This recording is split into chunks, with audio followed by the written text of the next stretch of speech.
It's official!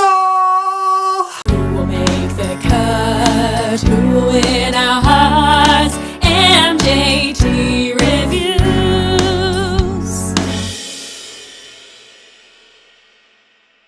Hi, me, Mitchell James. Welcome back to MJT Reviews. I always love you for coming back. So subscribe, do all that kind of thing to see all the review videos because we are reviewing every country. I'm doing my own take and the jury members are giving their take. So check it all out. Lots of Eurovision content here. So it's official. You may have heard the news. It's crazy. There was a lot of speculation and rumor that Madonna is going to be performing at the interval act this Eurovision, just like Justin Timberlake did in 2016 in Stockholm, a surprise performance. And so it turns out that that's not completely the case. Kylie Minogue and Cher are confirmed to be performing at the interval. So how did this happen? Well, it's pretty juicy. I have put together all the details. Australia has a lot of say in this, may I just say. I'm going to boast.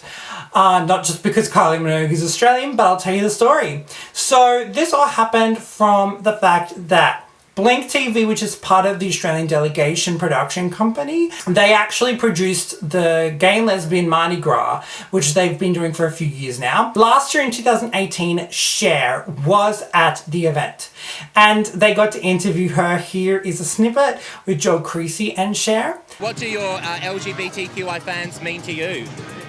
Well, you know, I've known gay people since I was 9 years old. This year, Kylie Minogue was one of the guests to be interviewed at the Sydney Gay and Lesbian Mardi Gras. Here's a picture with Joel Creasy again with Kylie Minogue. Well, what do you think these people did? They had been hinting and enticing these singers into performing at Eurovision of some sort. Kylie obviously has been getting calls and being harassed for years upon years to take part in Eurovision in some way. Many people think that she'll represent Australia one day. She's too much of a famous person to partake. It just wouldn't happen. Well, turns out Blink TV did some negotiating behind the scenes because, as we all know by now, the Lithuanian head of delegation a few weeks ago leaked that the voting will be changing this year from when they all went to the head of delegation meeting. Well, at the same meeting, the head of delegation for Lithuania took the snapshot of the drafted set list for the interval of the grand final for Eurovision. And as you can see in the interval act, there are confirmed numbers from Cher and Kylie Minogue. I think it's more exciting what the actual set list is because the songs are crazy. Cher is going to be performing Strong Enough, her big hit from 1999, and Kylie Minogue is going to be performing On a Night Like This from her 2000 album, Traveling Light Years. And so that is all very fitting for the event and everything happening in Tel Aviv. It's going to be incredible. Then they're coming together to do a duet, a very snippet duet, I'm assuming, of the song Waterloo.